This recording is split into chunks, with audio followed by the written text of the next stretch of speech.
Hi, and welcome back to the channel. Hopefully this is in focus and showing my dial. I'm about to go to the movies again. I'm heading over to Sunshine, to the Village Cinemas in Sunshine, to see an Indian action film, because why the hell not? I've got the resources. It's a shitty day. It's raining. It's nasty. It's everything I dislike about weather. And I'm going to be going there to see a movie called Kill, which I hear good things about. It's kind of like an Indian John Wick. A little bit like John Wick, a little bit like Die Hard, a little bit like The Raid. I hear very good things about it, and it's a bit of a game changer for Indian cinema. So that's going to be a bit of fun. And while school holidays are still on, and while there's the dumbness of so much cinema at the moment, dumbed down for children, I'm going to just go and see something a bit outside the comfort zone again, and I'll let you guys know how it goes. The last Indian movie I did, which was Kalki 2898 AD, did really well on the channel. I got crazy views on it, lots of likes. It went very, very well. I don't know whether this video is going to go as well, but it shows me that people do have an interest in cinema that isn't English language, and that maybe offers something a little bit different to an audience. So I'm heading down to do that. It's about 15-kilometre drive, maybe a bit more, and I've got a couple of hours to get there. So I'm going to go there, get some lunch at the shopping centre where the cinemas are, and from there go in and enjoy the movies. Nice thing to be able to do. I'm going to have to edit this because I am trying to drive and talk at the same time in some kind of semi-heavy suburban traffic, so things are a little bit different than the country driving I've done on previous videos, which haven't turned up on the main channel yet. I've kept them for the Patreon people, but I will be showing them on the main channel in a few weeks. I think I need another coffee as well. Coffee and movie reviewing are perfect matches there, like green cheese and pears. They go together perfectly. They don't tend to think that they would. But yeah, things here have been okay. It's been cold and wet. The French overcame the fascists. The English overcame the fascists. And America is scared of the fascists. So it's an interesting time to be alive. And one of the things that this kind of action movie does is it gives us that fairy tale of the good guys winning, which is something we need to realize that it is possible. There are a lot of things that threaten the world at the moment. Mostly us, mostly things that look like us. But there are a lot of things that are quite dangerous in the world at the moment. And because cinema reflects society in so many ways, it's interesting that we get certain kinds of movies in different cultures and in different countries and in different environments and communities, which reflect the things that we find wrong in the world. And having an adventure story and an action film tell these kind of tales is something that reassures us, and something that tells us that individuals matter. I mean, the template for this is, of course, Die Hard, and John McClane being the guy who fights off a whole bunch of thieves, essentially, and shows that a messed up New York cop can make a difference, and that there's an epiphany and a revelation can be had while you're busy killing bad guys. And of course, John McClane goes through that. It doesn't last through the sequels, but can't have everything. Nonetheless, there's a mythology about action films, which I find kind of fascinating. And yes, Westerns had the same template. Crime movies and film noir, though film noir flipped the narrative and had the protagonists often suffer for being weak. But there's a comfort to a good action film. Like there's a comfort to eating a bowl of soup in winter, or drinking a tall, cool drink in summer. There's a comfort in these things, and I don't think that's a bad thing necessarily. There is cinema that challenges us and that takes us to other places and tells us things that we can't otherwise handle. or that it tells us things about people who live differently than ourselves. That's all good. But comfort movies, I think, are important as well. I like movies that stretch me and challenge me and show me different things and show me the way other people in other times see the world. But now and then you want a good action film where the good guy prevails, the bad guys don't, and he gets to patch a beautiful woman at the end of it. That's been with us for as long as any of us have been watching movies. And yeah, it's not for everybody, and of course, representation matters, and you can tell these stories. I mean, I'd like to see a good lesbian action film where a woman is going to rescue a girlfriend or a wife and ends up prevailing in that. I think there's tons of room for diverse stories. There's tons of room for people who love trans people or transgender people. There's immense possibilities in the action movie world to show other stories. I mean, things like The Beekeeper with Jason Statham did really well because the enemy ultimately was a tech bro with very, very strong political connections who was running a number of different scams, including scam call centers and things like that.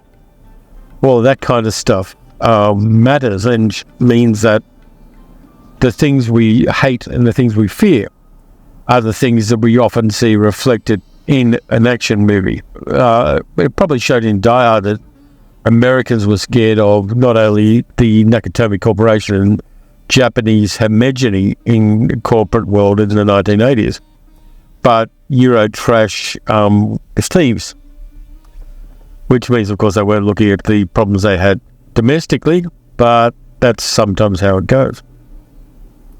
So action films, yeah, they're an interesting phenomenon, and they can be easily dismissed by people and dismissed particularly by critics. But I think an action film can, if it's done well, reflect a lot about the fears and aspirations of a society. Now heading out of my local burb and into a developing area where there's a whole bunch of new housing estates and new industrial estates, I've kind of got to do a dog leg to get to Sunshine Cinemas. I could take a more direct route, but then I'd have to deal with a lot more trucks and things like that. There's a lot of industrial areas to go through if I go that way. But heading straight north and then going on the freeway over to Sunshine is a better way of doing it. Or is it? Should I go onto Doherty's Road?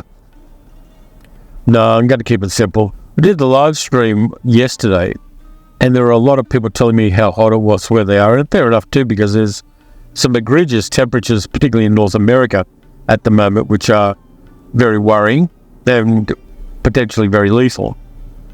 But for me, being cold is worse than being hot. I can handle heat, but being cold is the thing that particularly gets me. Because, well, of various reasons, including some things that happened to me in my younger days, including a period of homelessness, where it was the worst time of year to be homeless, which is winter. And I was incredibly cold a number of nights. And so that's had a bit of a PTSD effect on me. So being cold isn't my favourite thing. But I learned to manage it. But heat I can handle. I mean, really hot weather I grew up with in Sydney, in the western suburbs of Sydney, where it's where it got quite hot. It's not as hot as it does now, of course.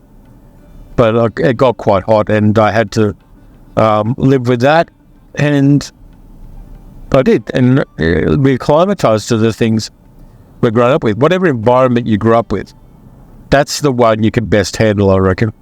That, of course, can change. I'd love to live in the tropics. I'd love to live somewhere like Darwin, which has 2 seasons, wet and dry. That's it. And you get a build-up in between where it gets very humid and very hot, and the clouds don't break and you don't get the wet. And then you have this thing called the build-up, which drives everybody nuts in Darwin. The build-up is the thing they hate. They write songs about it. They make jokes about it. It's a profound cultural moment each year when the build-up happens. And then you watch nature. And nature tells you when the weather's going to break and when the wet season's going to arrive. And the thing that really tells people in Darwin when the wet season is going to arrive is dragonflies start appearing in the ponds and the lakes and the billabongs. And so when you see dragonflies appear, you know you're within a week or two of the wet season, and the weather will get cooler and the rain will come and everything will be okay. Yeah, it does depend on where you live and what you're used to.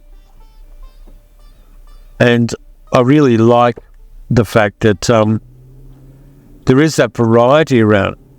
And I'm pretty good at adapting to things. I've never had to adapt to really cold weather. I haven't been anywhere which has been below, say, -8 degrees centigrade one night when I was in New Zealand.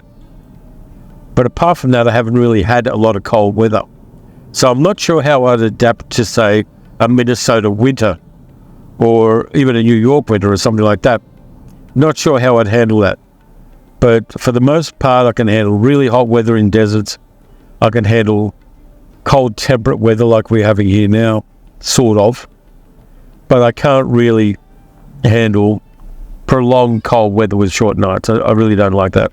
Now we're out in the countryside now, and I'm going to have to, on the way back, flip the camera around, and I'll do a bit more talking on the way back and flip the camera around so that you can see where I'm going. I'm not going to show you where I live because that would be a bad thing. But I will show you the kind of landscapes I'm driving through on the way to where I'm going. But you'll see it reversed. So that's it for now. I'll catch you guys on the flip side.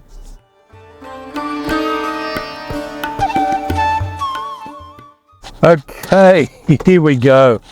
I'll get out of this car park and I'll start talking about the movie I just saw. A movie called Kill, which is as full on as an Indian movie ever gets. It is something really impressive as far as the idea of doing an Indian-style John Wick film is concerned. The story is about a guy called Amrit, who is actually an captain in the Indian Commandos, and he and a friend of his his friend is helping him woo a woman who is the daughter of a big transport magnate in India. Her father has organised for her to be engaged to somebody else, and Amrit and his friend kind of work a way around that. And as the whole family is getting back from the engagement, which never happens, she never marries this other geezer, they all board a train to Delhi, which is a long distance train. And one of the problems they've got is the train is boarded by a whole clan of bandits. 40 bandits get on this train, and they decide that they're going to rob everybody on the train, get off before the train, before the ultimate destination of the train, and work things from there. So that's the plan. What they don't know is that there are 2 commandos on there, plus there's this very, very wealthy man who is very powerful and could be a very useful hostage. So they get on the train and shit starts pretty quickly. Amrit's girlfriend is kidnapped by the main bad guy, a guy called Fadi, and he decides he wants to have his way with her, but that's not ultimately what happens. And Amrit and his friend basically take on a 40-person strong bandit family in this train as things go on. Now, this movie does things in a different way than action films would be for other cultures, because there are a few complications there. First off, there's the emotional impact. Every time Amrit and his friend kill somebody, they're killing a family member of somebody in the bandit clan. So there's an immediate outpouring of rage and grief among these people, because basically a family member has just been killed, and so there's an emotional escalation from both sides every time somebody dies. And that makes it a really complex and interesting thing. And things get up to a certain point, and I'm trying not to do spoilers on this because the spoilers are very important and incredibly interesting. So as things get to a certain point, Amrit decides that he can't really police punches anymore. He can't not go full John Wick on them, in a sense. And so there's a point in the movie where Amrit suddenly becomes a vengeance monster and starts really pulling no punches. Instead of beating up these guys and trying to tie them up, he starts killing them and doing it in incredible ways. I mean, there are things in this movie that you won't get in a John Wick film. You won't get in a movie like The Raid. You won't get in a whole bunch of other films. And there's an emotional impact to all of this, which is really fascinating. And there are things that Amrit does psychologically, without really going spoilers on it. There's a bit where Amrit's killed a whole bunch of people on the train, a whole bunch of the bad guys, and he hangs them up from the ceiling in the aisle of the train in between the sleeping berths, so that to get to him, the bad guys have got to basically go through a forest of their dead family to get to him. So there are all these different psychological things that Amrit does that really escalate this movie to something incredible. It is a really powerful action film. And this is a breakthrough film in a way for Indian cinema, because Indian action films never got this gory, never got smashed in heads, never got the broken bones, never got the slashed throats and the stabbings and the disembowelings and all of that stuff that Kill gives us.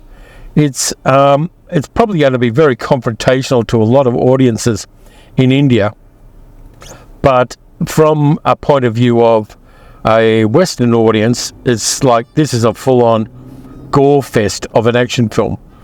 The fight choreography is really good. It really lands heavily and it's done very well.